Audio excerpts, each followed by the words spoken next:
So, Rob, what do you think about this dinosaur with the long bone on its head? I really like using the Lambriosaurus because it's a dinosaur I don't think I've seen used before in animation. What if we made this into a girl dinosaur? I think that's a great idea, Beck. Oh, thanks. I think we're getting there. Hi, I'm Rob Niosi, and this is my partner, Becky Wible. Hi. We're animators. We bring drawings and 3D objects to life on film. And every animation starts out as an idea. Right now, Becky's working on a character for our next animation. As you can see, we're not just trying to figure this out on our own. We've got some books here that we're looking at to help us get ideas. For example, this book has a lot of different dinosaur heads in it. There's all different shapes of bones and horns and eyes and noses. And this book has a lot of different dinosaur bodies, and that helps make what we're doing look a lot better and a lot more interesting. Once we've figured out our characters, we put it all together into what we call a storyboard. As you can see, this is a series of little drawings, and they're in sequence so that we start at the beginning, and here we figured out what's going to happen in the middle of the animation, and here's where we end up. So it's kind of like a map. You know, storyboards are two-dimensional drawings. If we were to animate these, they'd be like the cartoons you see on TV. But Becky and I, we specialize in a different type of animation. It's a 3D animation. One type of 3D animation is called pixelation. That's where you take an ordinary object, such as this cup, that on its own has no movement, but using motion picture technique, we're able to bring it to life. Watch this.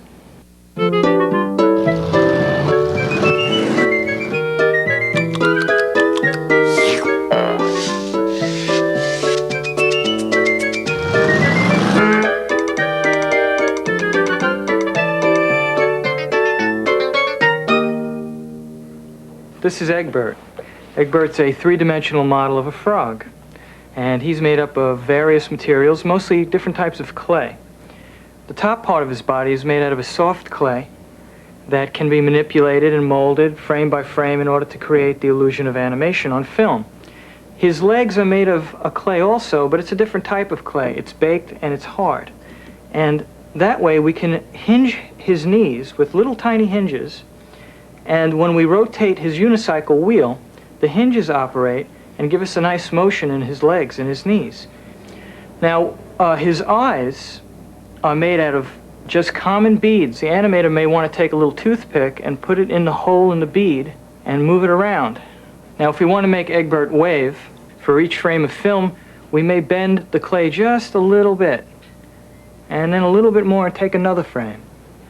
And a little further and we take another frame of film. It's a long, tedious process, but the final result will be Egbert waving just the way you and I would wave. Okay, gang, let's do it. Let's bring this frog to life. Okay, Becky, you're gonna... When we finally get to shooting the final animation, we have several different elements that will be moving. The background set, the character, and the cloud. The camera will be operated by another person as well. Shooting animation is actually a very slow and tedious process that has to be done very carefully, one frame at a time. It takes about 4 or 5 hours to shoot just 20 or 30 seconds of animation. If our work time was speeded up to animation time, here's what we'd look like.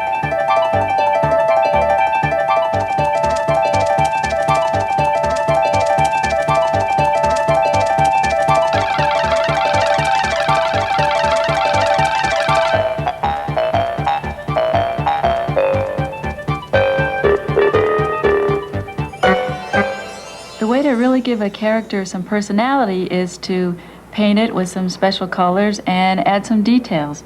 And some of the details we've added to our dinosaur are things like eyelashes, you can see right here, because after all, we said we wanted to make a girl dinosaur. And we also made a special shaped mouth, so it looks kind of friendly and a little feminine. The dinosaur needs a body too, and we're gonna make this a sort of strange and interesting dinosaur in that its body will be a book. What'll happen is a leg will grow out of the corner of it, but it won't just appear finished like this. We're going to start with a little bit of squishy clay, add more and more on a little bit at a time until we formed it into the leg. This process of making things grow and change is called metamorphosis. You can only see it happening on film because we actually do it under the camera. So what do you think, Rob? It looks terrific. think we're just about ready to meet Myrtle the Bookosaurus.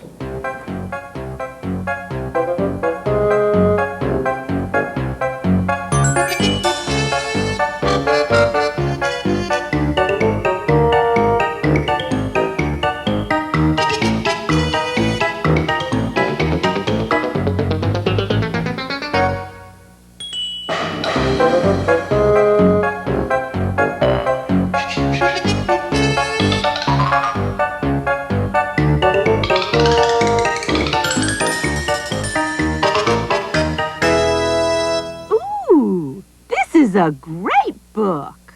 And here are some other good tales. But you don't have to take my word for it.